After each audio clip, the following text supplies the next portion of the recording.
I have the pleasure to present to you Dr. Martin Luther King, Jr.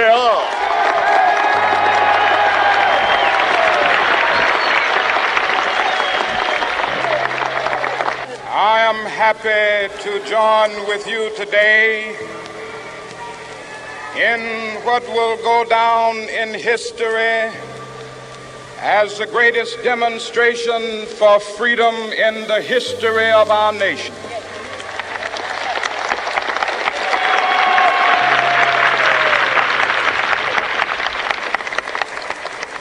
Five score years ago,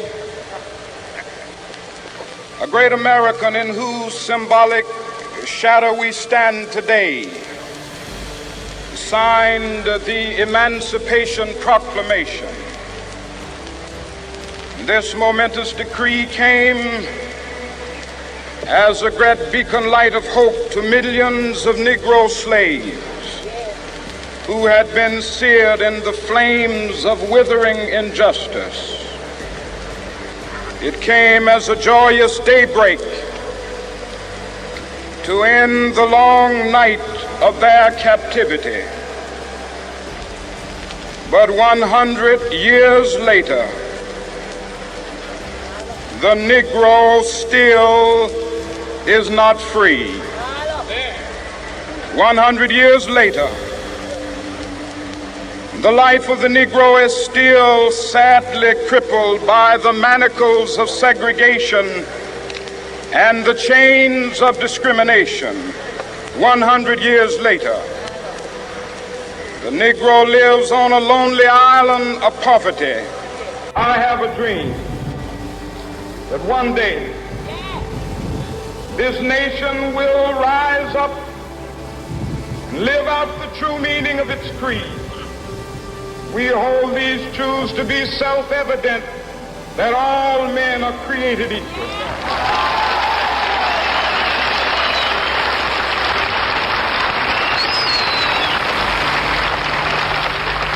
I have a dream that one day on the red hills of Georgia, sons of former slaves and the sons of former slave owners will they be able to sit down together at the table of brotherhood. I have a dream that one day, even the state of Mississippi, a state sweltering with the heat of injustice, sweltering with the heat of oppression, will be transformed into an oasis of freedom and justice. I have a dream. My four little children will one day live in a nation where they will not be judged by the color of their skin, but by the content of their character. I have a dream today.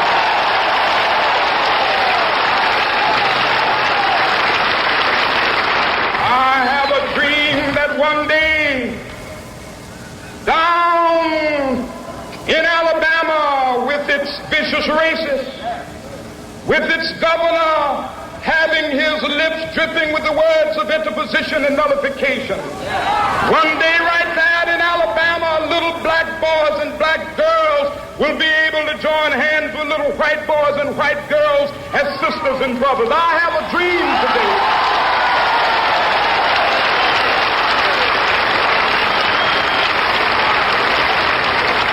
I have a dream that one day every valley shall be exalted, and every hill and mountain shall be made low. The rough places will be made plain, and the crooked places will be made straight, and the glory of the Lord shall be revealed, and all flesh shall see it together.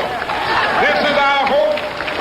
This is the faith that I go back to the South with. With this faith, we will be able to hew out of the mountain of despair a stone of hope.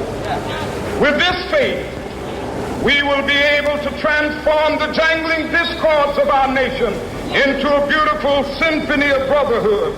With this faith, we will be able to work together, to pray together, to struggle together, to go to jail together, to stand up for freedom together, knowing that we will be free one day.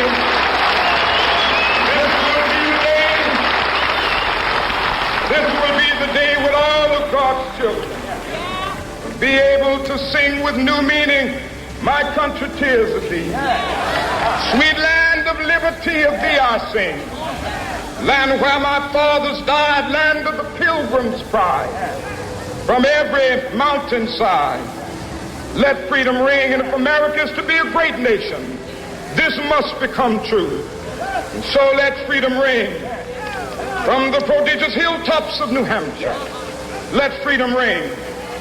From the mighty mountains of New York, let freedom ring. From the heightening Alleghenies of Pennsylvania, let freedom ring. From the snow-capped Rockies of Colorado, let freedom ring. From the curvaceous slopes of California.